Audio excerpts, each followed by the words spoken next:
Hello dear students, ನಾವು last ಕ್ಲಾಸ್ನಲ್ಲಿ alluvial soil, black soil ಮತ್ತು ರೆಡ್ ಸಾಯಿಲ್ ಬಗ್ಗೆ ಅಧ್ಯಯನ ಮಾಡಿದ್ವಿ. ಇವತ್ತು ಲ್ಯಾಟರೈಟ್ ಸಾಯಿಲ್ ಬಗ್ಗೆ ಅಧ್ಯಯನ ಮಾಡೋಣ. ಇದನ್ನು ಕನ್ನಡದಲ್ಲಿ ಜಂಬಟ್ಟಿಗೆ ಮಣ್ಣು ಅಥವಾ ಮೂರ್ಕಲ್ಲು ಮಣ್ಣು ಅಂತಲೂ ಕರೀತಾರೆ. ಯಾಕೆ ಮೂರ್ಕಲ್ಲು ಮಣ್ಣು ಅಂತ ಕರೀತಾರೆ ಅಂದರೆ, ಈ ಮಣ್ಣಿನಿಂದಲೇ ಇಟ್ಟಂಗಿಯನ್ನು ತಯಾರಿಸ್ತಾರೆ. ಆ್ಯಂಡ್ ಮೈಸೂರು ಪಾಕದಂಥ ಕಲ್ಲುಗಳು ನಾವು ಈ ಚಿತ್ರದಲ್ಲಿ ನೋಡಬಹುದು.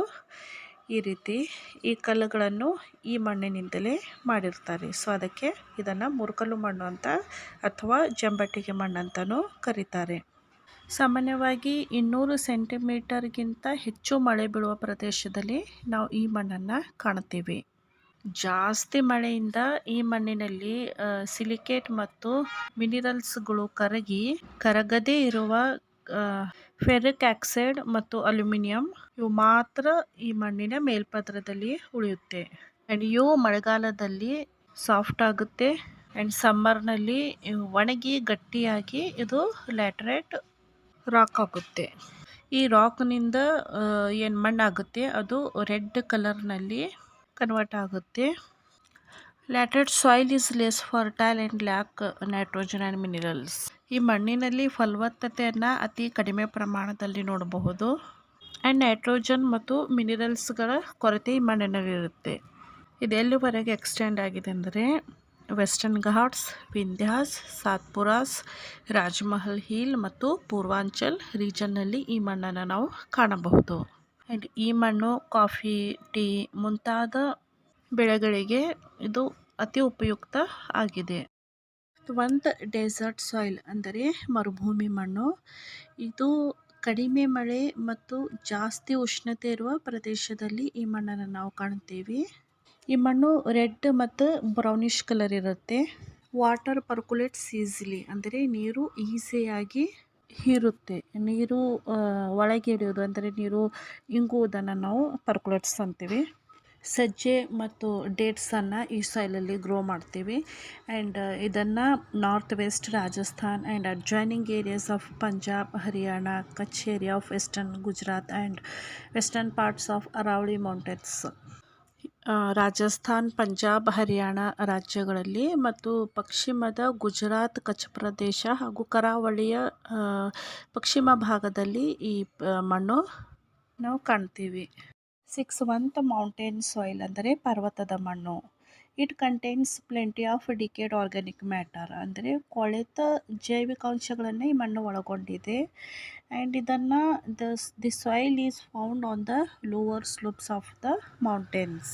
ಮೌಂಟೇನ್ನಲ್ಲಿ ತಯಾರಾದ ಈ ಮಣ್ಣು ಇಳಿಜಾರು lower slopes of the mountain ಅಂದರೆ ಇಳಿಜಾರು ಪ್ರದೇಶದಲ್ಲಿ ಈ ಮಣ್ಣನ್ನು ನಾವು ಕಾಣ್ತೀವಿ. ಆ್ಯಂಡ್ ಈ ಮಣ್ಣಿನಲ್ಲಿ ನಾವು ಕಾಫಿ, ಟೀ, ಸ್ಪೈಸಸ್, ಫ್ರೂಟ್ಸ್ ಬೆಳೆಗಳನ್ನು ಬೆಳೆಯಬಹುದು. Foothills of Himalayas, Jammu Kashmir, Himachal Pradesh, Uttarakhand, Bihar, West Bengal ಮತ್ತು ಪರ್ವತದ ಪ್ರದೇಶಗಳಲ್ಲಿ ಈ ಮಣ್ಣು ನಾವು ನೋಡಬಹುದು. ಫೂತ್ ಹಿಲ್ಸ್ ಆಫ್ ಹಿಮಾಲಯ ಅಂದರೆ ಈ ರೀತಿ ಇದು ಪಿಕ್ಚರ್ನಲ್ಲಿ ಕಾಣಬಹುದು. ಇದು ಹಿಮಾಲಯದ ಇಲ್ಲಿ ಪಾದ ಬೆಟ್ಟ ಅಂತಲೂ ಕರೀತಾರೆ ಫೂತ್ ಹಿಲ್ಸ್ಗೆ. ಸೊ ಈ ಮಣ್ಣು ಮೌಂಟೇನಿಯಸ್ ರೀಜನ್ಸ್ನಲ್ಲಿ ನಾವು ಈ ಮಣ್ಣನ್ನು ಕಾಣಬಹುದು. ಸಾಯಿಲ್ ಎರೋಷನ್ ನ್ಯಾಚುರಲ್ ಫೋರ್ಸಸ್ಸಿಂದ ಅದು ವಾಟರ್ ಆಗಿರಬಹುದು, ವಿಂಡ್ಸ್ ಆಗಿರಬಹುದು ಅಥವಾ ಸೀ ವೇವ್ಸ್ ಆಗಿರಬಹುದು. ಇದರಿಂದ ಭೂಮಿಯ ಮೇಲ್ಪದರು ಮಣ್ಣು ಸ್ಥಳದಿಂದ ಸ್ಥಳಕ್ಕೆ ಕೊಚ್ಚಿ ಹೋಗುವುದು ಅಥವಾ ಸ್ಥಳಾಂತರಗೊಳ್ಳುವುದು ಇದೇ ಸಾಯಿಲ್ ಎರೋಷನ್.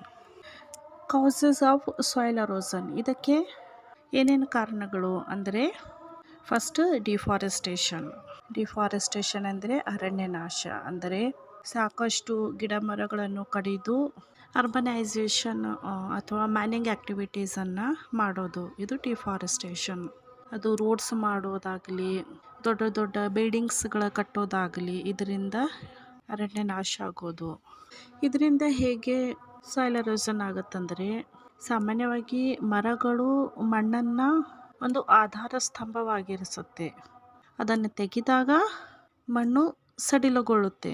ಇದರಿಂದ ಮಳೆಯಿಂದ ಅಥವಾ ಗಾಳಿಯಿಂದ ಮಣ್ಣು ಕೊಚ್ಚಿ ಹೋಗುವ ಸಾಧ್ಯತೆ ಹೆಚ್ಚಾಗುತ್ತೆ. ಸೊ ಡಿಫಾರೆಸ್ಟೇಷನ್ ಒಂದು. Second, over grazing.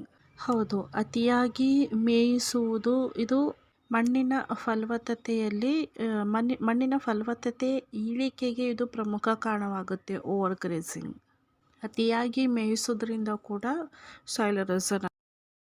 Scientific methods of cultivation. ಹೌದು, ಅವೈಜ್ಞಾನಿಕ ಕೃಷಿ ವಿಧಾನ ಇದು ಕೂಡ ಮಣ್ಣಿನ ಸವೆತಕ್ಕೆ ಪ್ರಮುಖ ಕಾರಣ.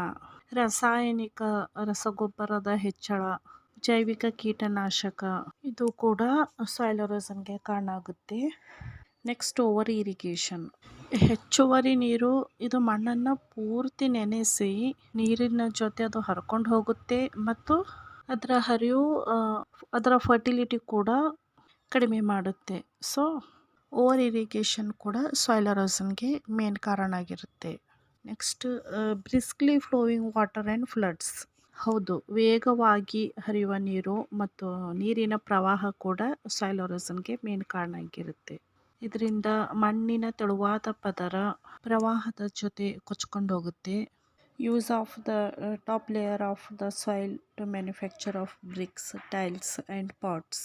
ಹೌದು, ಇಟ್ಟಂಗಿ, ಹಂಚು ಮತ್ತು ಪಾಟ್ಸ್ ಮಾಡುವ ಮುಖಾಂತರ ನಾವು ಫರ್ಟೈಲ್ ಸಾಯಿಲ್ನ ಜಾಸ್ತಿ ಬಳಕೆಯಿಂದ ಇದು ಸಾಯಿಲ್ ಎರೋಷನ್ಗೆ ಮೇನ್ ಕಾರಣ ಆಗುತ್ತೆ. ಹಾಗಾದರೆ ಇದರ ಮೇನ್ ಎಫೆಕ್ಟ್ಸ್ ಏನು, ಇದರಿಂದ ಏನು ಪರಿಣಾಮ ಆಗುತ್ತೆ ಅಂದರೆ, soil erosion leads to accumulation of silt in the river beds, thereby causing floods. ಪ್ರವಾಹ ಜಾಸ್ತಿಯಾಗಿ ಫ್ಲಡ್ಸ್ ಆಗುವ ಚಾನ್ಸಸ್ ಇರುತ್ತೆ.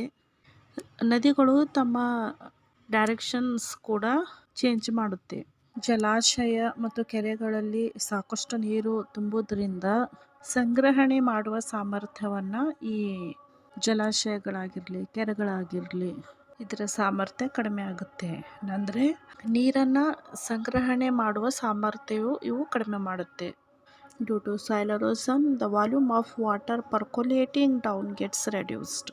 ನೀರನ್ನು ಹೀರಿಕೊಳ್ಳುವುದು ಅಂದರೆ ಭೂಮಿಯಲ್ಲಿ ನೀರು ಹಿಂಗುವ ಪ್ರಮಾಣ ಕಡಿಮೆ ಆಗುತ್ತೆ. Natural springs dry up. ಹೌದು, ನೈಸರ್ಗಿಕ ಬುಗ್ಗೆಗಳು ಕೂಡ ಒಣಗೋಗುತ್ತೆ. ನ್ಯಾಚುರಲ್ ಆಗಿ ಸದಾ ಹರಿತಕ್ಕಂಥ ನೀರಾಗಿರಬಹುದು, ಕೊಳವೆ ಬಾವಿ ಇವೆಲ್ಲ ಡ್ರೈ ಆಗುತ್ತೆ. As India is mainly dependent on agriculture, its productivity is reduced. ಇಲ್ಲಿ ನೋಡಿ, ಭಾರತವು ವ್ಯವಸಾಯ ಪ್ರಧಾನವಾದ ರಾಷ್ಟ್ರ. ಈ ಸಾಯಿಲ್ ಎರೋಷನ್ನಿಂದ ವ್ಯವಸಾಯದ ಮೇಲೆ ಅಥವಾ ವ್ಯವಸಾಯದ ಉತ್ಪಾದನೆ ಮೇಲೆ ಕೂಡ ಅತಿಯಾದ ಪರಿಣಾಮ ಬೀಳುತ್ತೆ. ಸೊ ಈ ಸಾಯಿಲ್ ಎರೋಷನನ್ನು ತಡೆಗಟ್ಟುವುದು conservation of soil and management. ಮಣ್ಣನ್ನು ಯಾವ ರೀತಿ ಸಂರಕ್ಷಣೆ ಮಾಡೋದು ಆ್ಯಂಡ್ ಅದನ್ನು ಯಾವ ರೀತಿ ನಿರ್ವಹಣೆ ಮಾಡೋದು ಅನ್ನೋದು. ಮಣ್ಣನ್ನು, ಅದರ ಫರ್ಟಿಲಿಟಿಯನ್ನು ನಾವು ಸೇವ್ ಮಾಡೋದೇ ಮಣ್ಣಿನ ಕನ್ಸರ್ವೇಷನ್ ಆಗಿರುತ್ತೆ ಅಥವಾ ಸಂರಕ್ಷಣೆ ಅಂತಲೂ ಹೇಳಬಹುದು. ಮಣ್ಣನ್ನು ಕೃಷಿಗೆ ಬಳಕೆ ಮಾಡಿ ಅದನ್ನು ನಿರ್ವಹಣೆ ಕೂಡ ಮಾಡಬಹುದು. ಇದನ್ನು ಪ್ರಿವೆಂಟ್ ಮಾಡುವ ವಿಧಾನಗಳೆಂದರೆ, ಫಸ್ಟ್ ಆಫ್ ಆಲ್ ಇಳಿಜಾರಿಗೆ ಅಡ್ಡಲಾಗಿ ಇದನ್ನು ಉಳುಮೆ ಮಾಡೋದು. Construction of Bunts around the agricultural land. ಅಂದರೆ ಹೊಲದಲ್ಲಿ ನೋಡ್ತೀವಿ, ಅದಕ್ಕೆ ಅಡ್ಡಲಾಗಿ ಬಟ್ಸನ್ನು ಕಟ್ಟಿರೋದು. ಅಂದರೆ ನೀರು ಮತ್ತು ಮಣ್ಣು ಹೊರಗೆ ಹೋಗದೇ ಇರೋ ರೀತಿ ಈ ಹೊಲಗಳಲ್ಲಿ ನಾವು ಕಟ್ತೀವಲ್ಲ, ಹಿಂಗೆ ರೋಡ್ ಸೈಡ್ ಆಗಿರಬಹುದು ಅಥವಾ ಹೊಲ ಎಂಡ್ ಆಗೋ ಟೈಪ್ನಲ್ಲಿ ಈ ಥರ ನಾವು ಬಟ್ಸನ್ನು ಕಟ್ಟಿರ್ತೀವಲ್ಲ ಅದು. Development of terraced agricultural field. ವ್ಯವಸಾಯ ನಿರ್ಮಾಣ ಮಾಡೋದು. Prevention of deforestation. ಅರಣ್ಯನಾಶವನ್ನು ತಡೆಗಟ್ಟುವುದು. Encouragement of afforestation. ಅರಣ್ಯಗಳ ಬೆಳವಣಿಗೆಗೆ ಪ್ರೋತ್ಸಾಹ ಕೊಡೋದು. Control of livestock grazing. ಅತಿಯಾದ ಮೇಯಿಸುವುದನ್ನು ನಿಯಂತ್ರಣ ಮಾಡೋದು. Plan use of water. ನೀರಿನ ಉಪಯೋಗ ಪ್ಲ್ಯಾನ್ಡ್ ಆಗಿರಬೇಕಂದರೆ ಯೋಜಿತ ಬಳಕೆ. Construction of check dams. Check ಡ್ಯಾಮ್ಗಳ ನಿರ್ಮಾಣ. ಇವುಗಳೆಲ್ಲದರ ಮುಖಾಂತರ ನಾವು ಮಣ್ಣಿನ ಸಂರಕ್ಷಣೆ ಮತ್ತು ನಿರ್ವಹಣೆಯನ್ನು ಮಾಡಬಹುದು.